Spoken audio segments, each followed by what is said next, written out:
Surah Yusuf seperti yang telah kita pelajari masuk dalam himpunan surah-surah Makkiyah, surah yang diturunkan di Mekah sebelum Rasulullah SAW hijrah ke Madinah.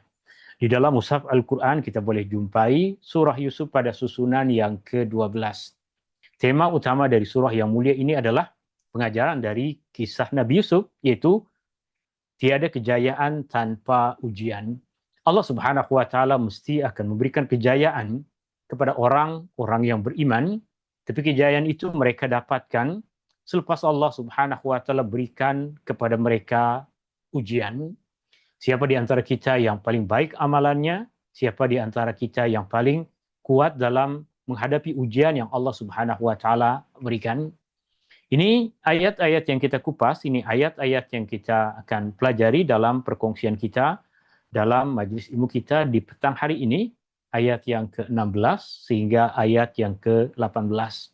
Tiga perkara yang menjadi tujuan utama kita, tiga perkara utama yang menjadi matlamat kita dalam perkongsian ini, dalam majelis ilmu ini adalah, yang pertama kita boleh memahami perkataan-perkataan yang Allah Subhanahu wa taala sebutkan di dalam ayat ini.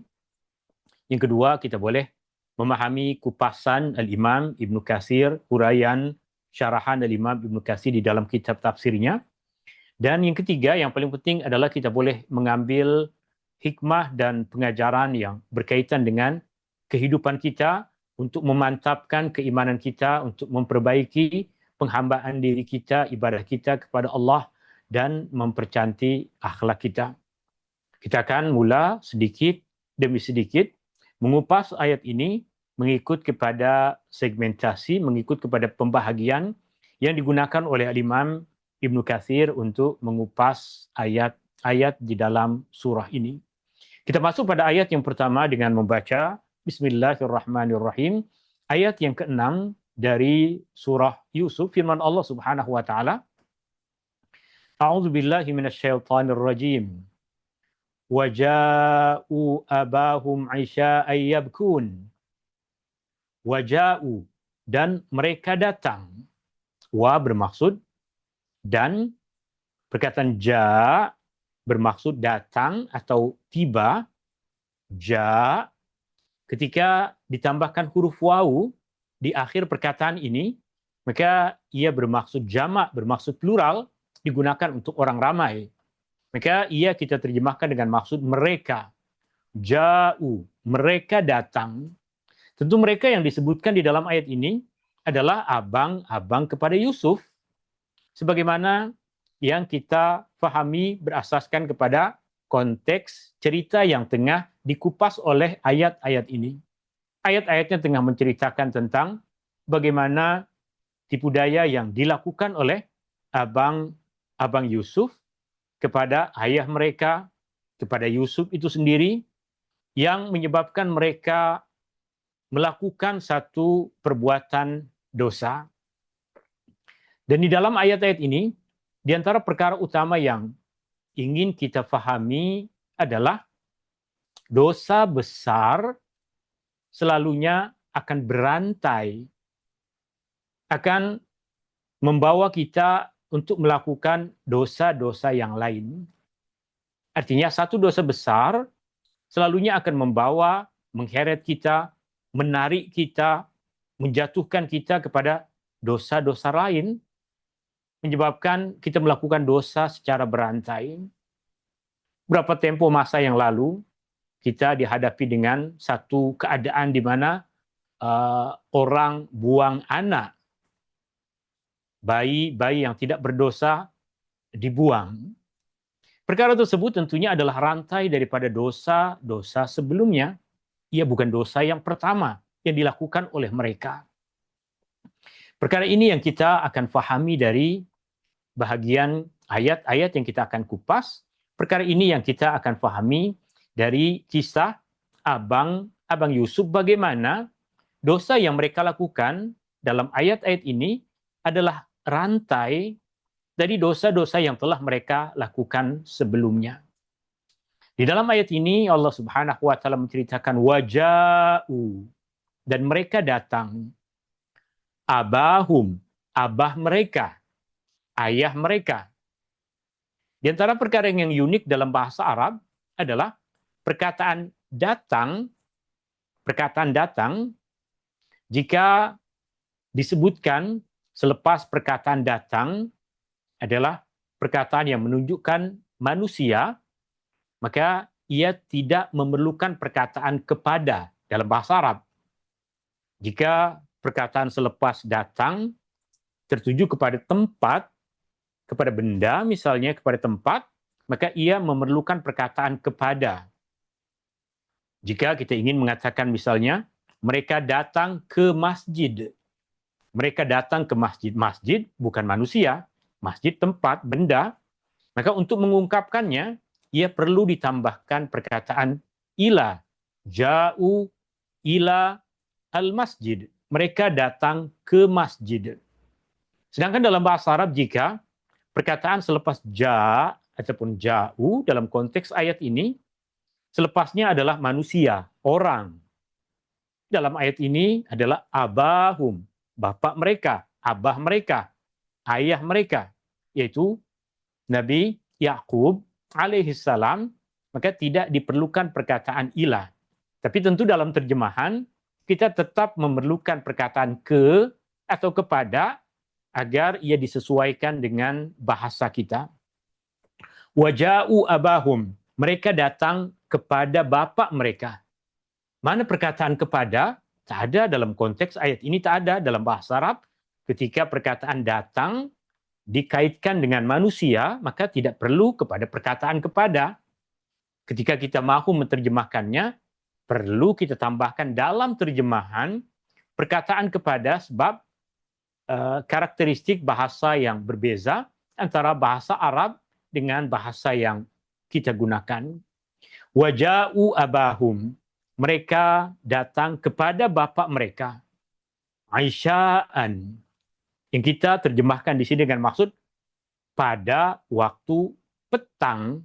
Pada waktu petang, 3 perkataan perlu kita tambahkan untuk menerjemahkan satu perkataan ini dalam bahasa Arab. Aisya'an. Aisya'an. Satu perkataan perlu kepada 3. Pada waktu petang.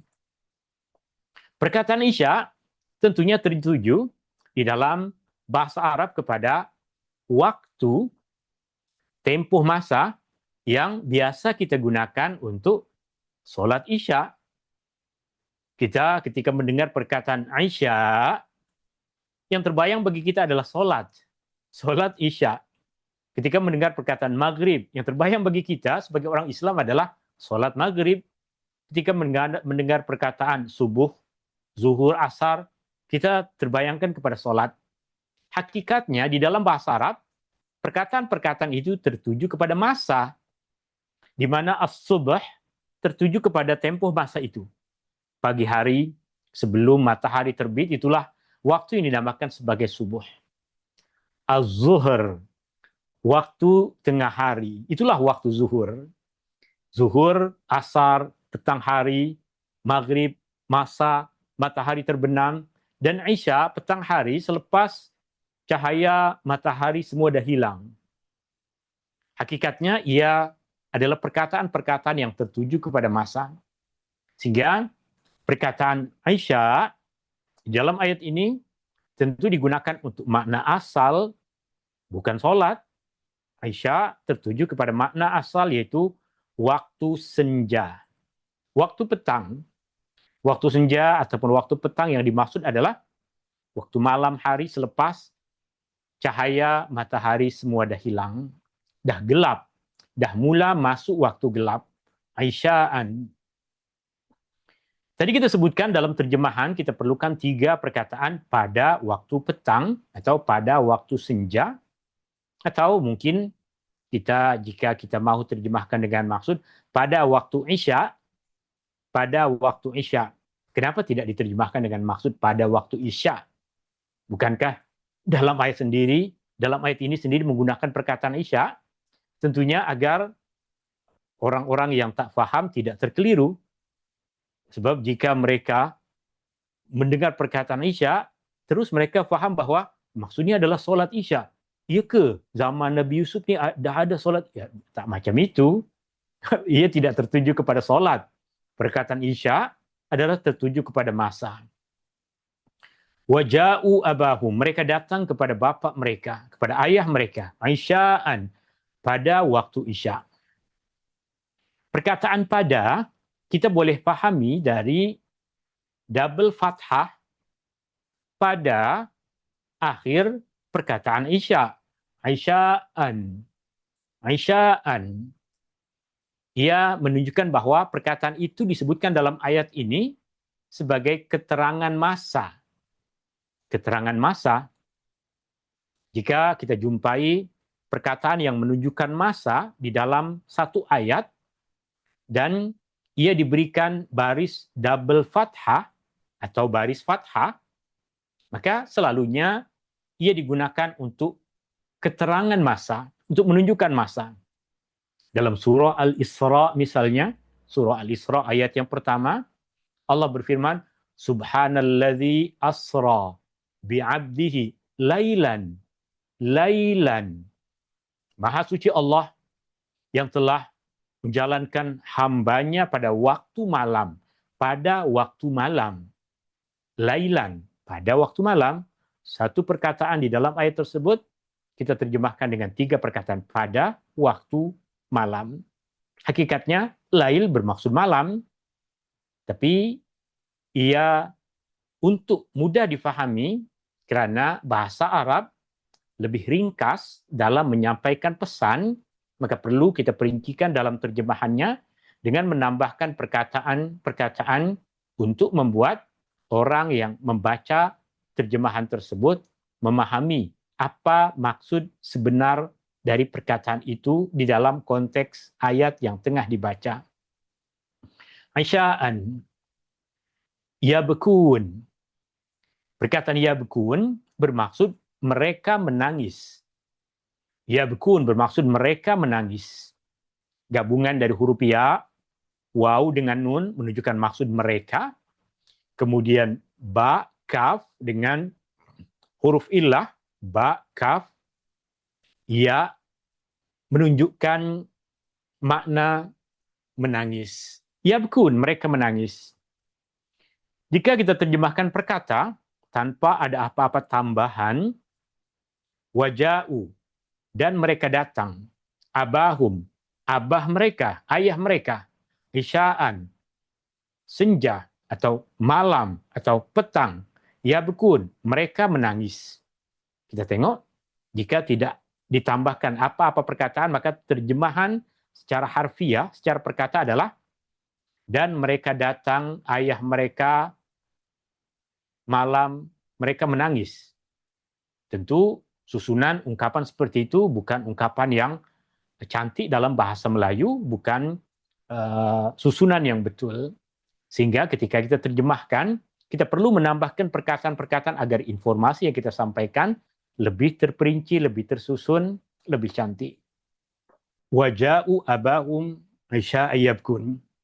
Dan mereka datang kepada bapa mereka pada waktu petang, waktu senja, waktu malam, dalam keadaan mereka menangis. Sambil mereka menangis. Tentu ini keadaan selepas mereka sepakat untuk mencampakkan Nabi Yusuf yang masih kanak-kanak ke dalam perigi.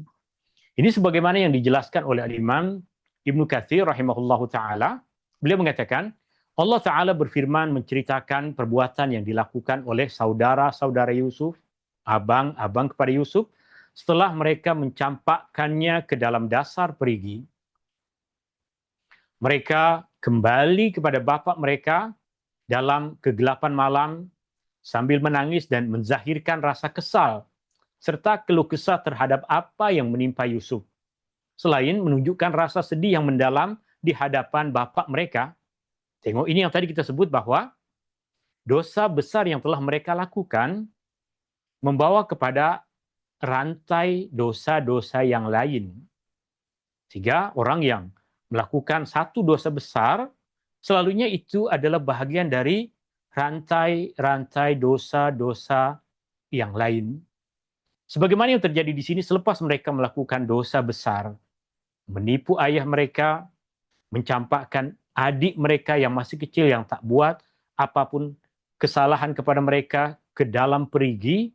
Mereka datang kepada ayah mereka dalam keadaan menipu, berpura-pura sedih, berpura-pura menangis, menipu. Artinya dosa yang sekarang tengah mereka lakukan adalah rantaian dari dosa-dosa sebelumnya.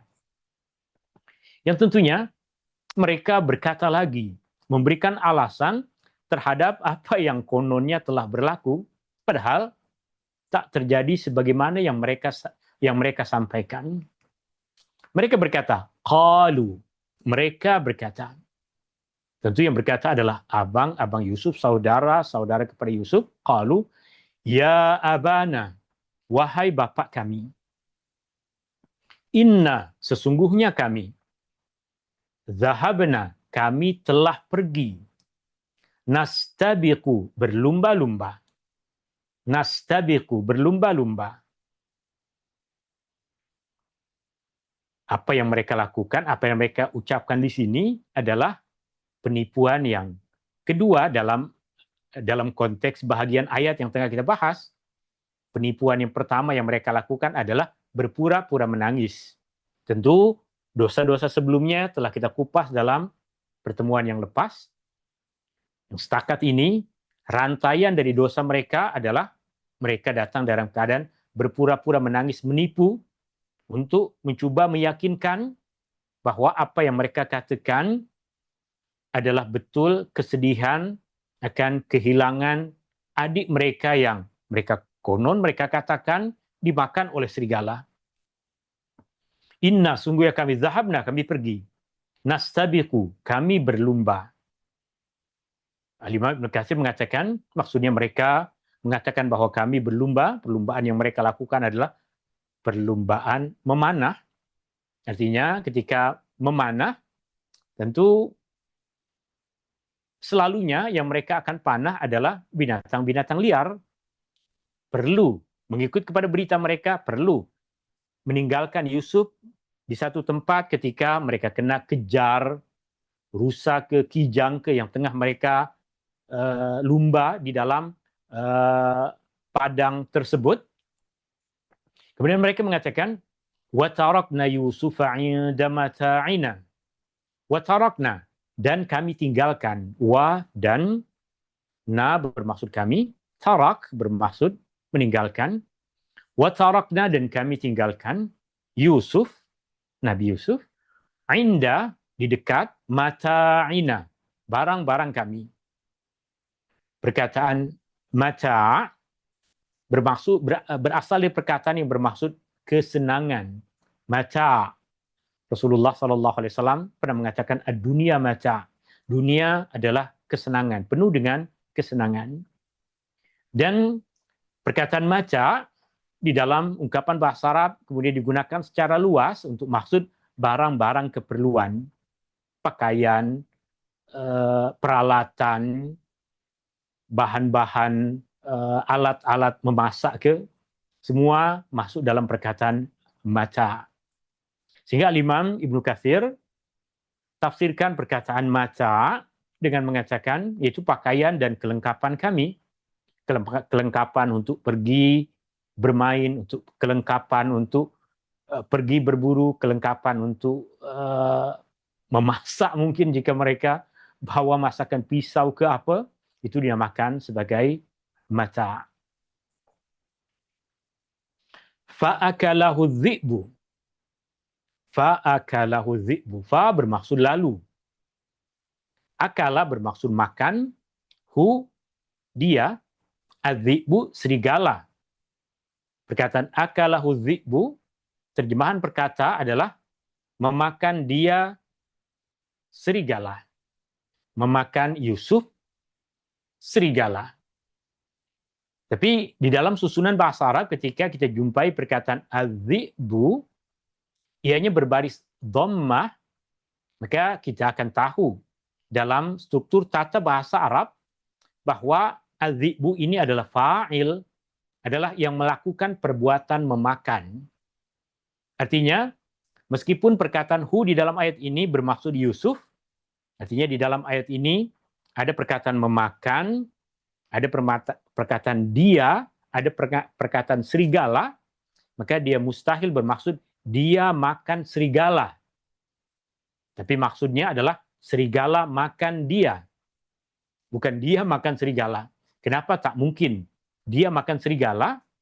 Sebab perkataan serigala ianya berbaris dhammah yang menunjukkan bahwa serigala inilah yang melakukan perbuatan itu. Fa'akalahu dhi'bu. Maka serigala memakannya. Atau dia dimakan oleh serigala. Dan seperti yang kita ketahui,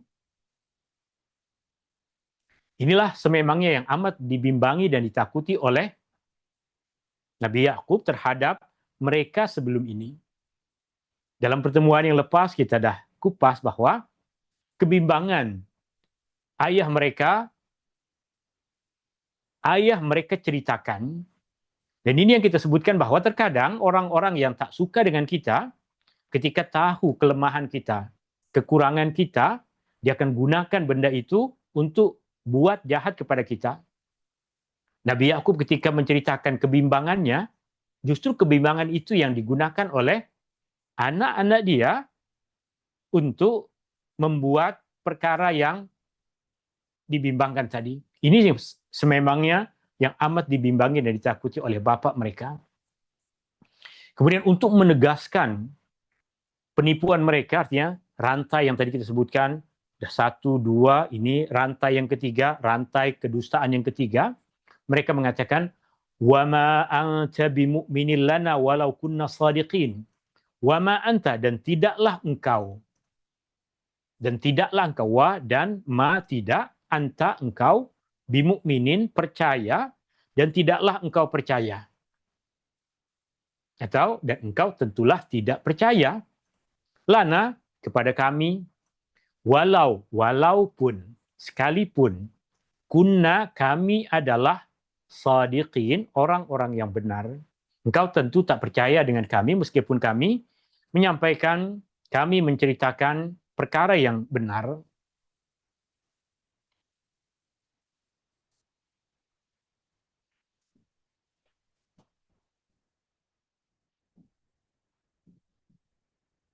Dan kehalusan bahasa yang amat tinggi yang mereka gunakan.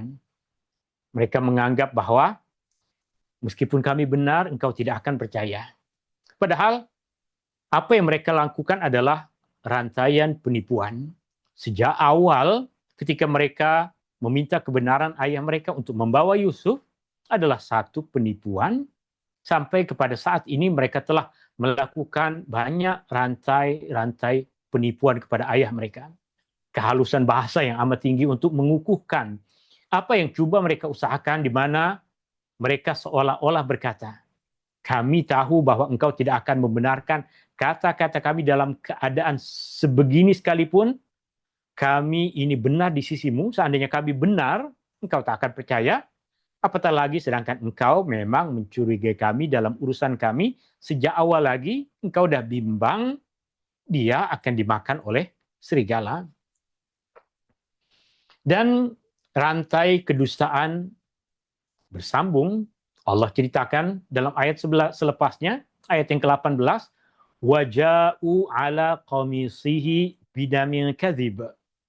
Waja'u, dan mereka datang. Waja'u, dan mereka datang ala qamisihi, di atas jubahnya, kemejanya, komis Yusuf, bidamin kadhib, dengan darah palsu. Bi dengan dam, darah, kadhib, tipu atau palsu atau dusta atau bohong. Perkataan ja'u, makna asalnya adalah datang, seperti dalam ayat pertama yang tadi kita pelajari. Tapi ketika ini dikaitkan dengan benda yang mereka bawa, maka boleh kita terjemahkan dengan maksud membawa. Ja'u bidamin kadhib ala qamisihi. Mereka membawa lumuran darah palsu di atas baju Yusuf. Ja'u ala qamisihi binamin kadhib. Makna asal dari jauh adalah mereka datang. Imam Ibnu Katsir memberikan kupasan, itu darah yang diada-adakan, direka, dibuat-buat. Ini adalah di antara perbuatan yang mereka lakukan untuk menguatkan tipu daya yang telah mereka sepakati bersama. Seperti yang tadi kita sebutkan, satu dosa besar adalah bahagian dari rantaian dosa-dosa yang lain. Sehingga kita patut pelihara diri kita daripada melakukan dosa besar, sebab ia akan membawa, atau ia sebenarnya adalah rantai dari dosa-dosa yang lain yang akan selalu berkepanjangan jika kita tidak buat full stop. Imam Ibnu Katsir menyebutkan apa yang diriwayatkan daripada Mujahid, As-Suddi dan beberapa tokoh ulama salaf terdahulu dengan mengatakan caranya adalah dengan mereka sengaja menangkap seekor anak biri-biri, anak kambing, sebagaimana disebutkan oleh Mujahid, As-Suddi dan beberapa ulama yang lain.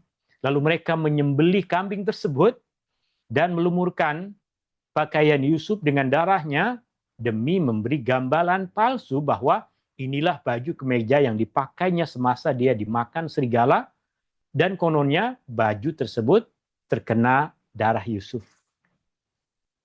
Kedustaan membawa kepada kedustaan membawa kepada penipuan, dan yang lebih teruk lagi, apa dosa biri-biri itu? Apa dosa anak kambing itu yang terpaksa mereka bunuh untuk menutupi dosa mereka? Dalam syariat kita, membunuh binatang adalah haram. Membunuh lembu ke, membunuh kambing haram, kecuali untuk tujuan kita menyembelih untuk memakannya. Atau ketika binatang itu membahayakan orang, boleh kita membunuhnya. Tapi setakat membunuh binatang tanpa ada alasan, terlebih lagi alasan untuk menipu, jelas ia adalah perkara yang haram. Haram dalam agama kita membunuh binatang tanpa ada sebab yang munasabah, sebab yang dibenarkan di dalam agama. Kedustaan membawa kepada kedustaan, kepada penipuan. Dosa besar adalah satu perkara yang menjadi bahagian dari rantai-rantai dosa. Tapi sepanjang apapun rantai dosa tersebut, penipuan tersebut, mesti ada celah, mesti ada ruangan yang mereka terlupa, terlepas pandang. Maka orang mengatakan jika engkau menipu, mesti pandai, mesti kuat ingatan jika kita menipu. Jika kita berkata jujur, kita tak perlu ada kebimbangan apapun. Tapi jika kita mau menipu, maka kita kena pandai dan kena tengok dari semua sisi, semua sudut. Dan mereka ini rasa bahwa mereka dah pandai mengatur, merencanakan penipuan-penipuan, tapi tetap penipuan mesti ada ruangan di mana kebenaran akan terbuka. Bagaimanapun mereka terlupa untuk koyakkan baju tersebut, baju Yusuf yang mereka letakkan padanya darah, bajunya masih cantik. Artinya, macam mana serigala datang memakan dia, biarkan bajunya dalam keadaan tak koyak, hanya memakan orangnya, seakan-akan serigala tersebut memakan Yusuf dalam keadaan Yusuf diam, tak payah bergerak, sebab nanti bajunya koyak. Mereka lupa untuk mengoyakkan baju tersebut, menyebabkan helah ini tidak dapat memperdayakan Nabi Allah Yakub.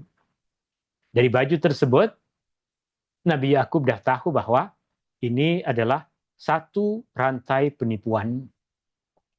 Sebaliknya baginda berkata kepada mereka sambil berpaling daripada kata-kata mereka kepada apa yang dia tahu di dalam hatinya, dalam sanubarinya tentang kepalsuan, kedustaan, penipuan mereka, dengan mengatakan, qala bal sawwalat lakum anfusukum amra.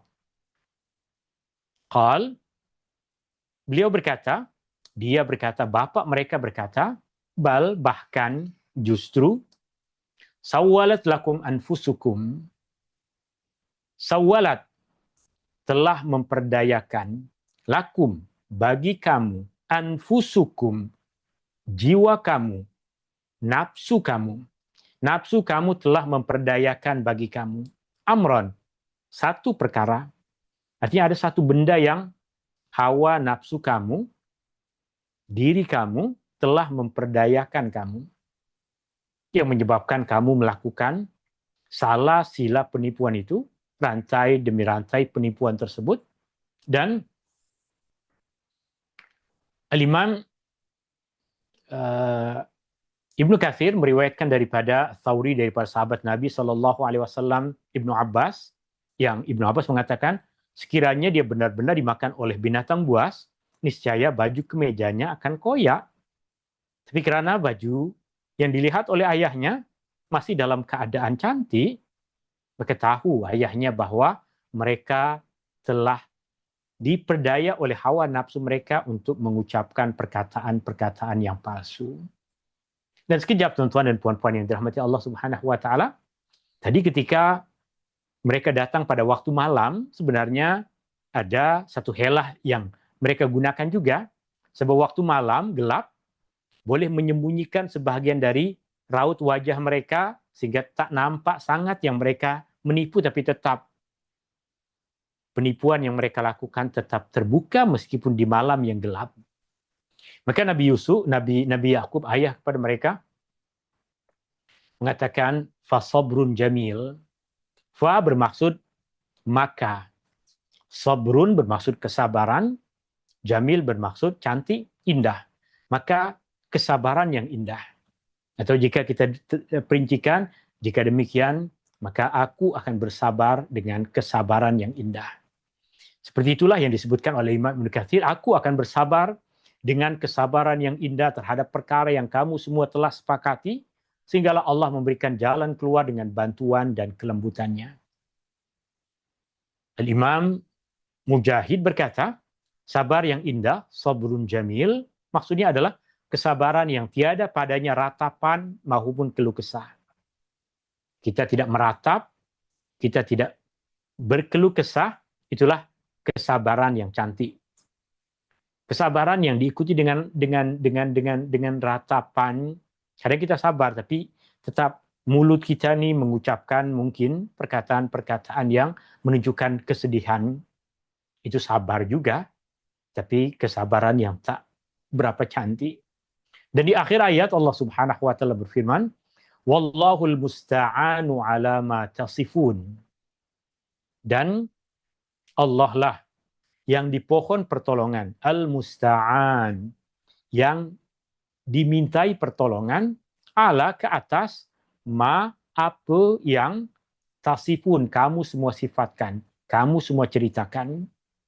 Mereka ceritakan sejak awal, nak bawa Yusuf bermain, mereka datang dalam keadaan menangis, menipu ini, menipu itu. Semua yang mereka ceritakan itu, mereka sifatkan itu.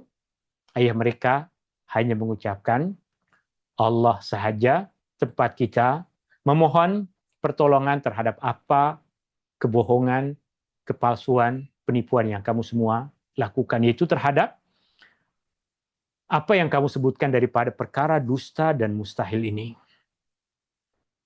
Artinya, ketika kita susah untuk menjumpai apa solusi, apa jalan keluar dari satu perkara, satu-satunya tempat untuk kita berserah, untuk kita berlindung, untuk kita minta pertolongan adalah kepada Allah Subhanahu wa taala. Dan itulah bahagian dari pengajaran yang kita coba untuk ambil dari ayat-ayat yang tengah kita kupas dari surah Yusuf ini. Dua pengajaran utama. Yang pertama, perbuatan dosa selalunya mencipta rantaian dosa yang lain demi menutupi dosa tersebut. Apa saja dosa besar, dia tak akan jadi satu. Dia tak akan satu dosa. Orang buat satu dosa besar, tak. Ada rantainya, ada salah silanya, ada anak beranaknya dari dosa tersebut, sama ada sebelumnya atau selepasnya.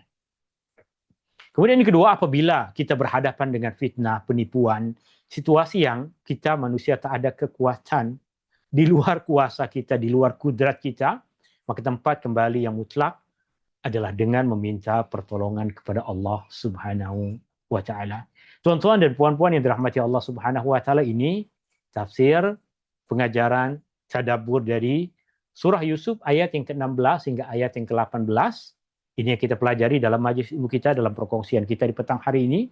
Semoga apa yang kita pelajari, apa yang kita bahas tadi ada manfaat, kefahaman yang boleh kita dapatkan, dan ia juga boleh menjadi asas bagi kita untuk membina keimanan kita, mempercantik ibadah dan akhlak mulia kita.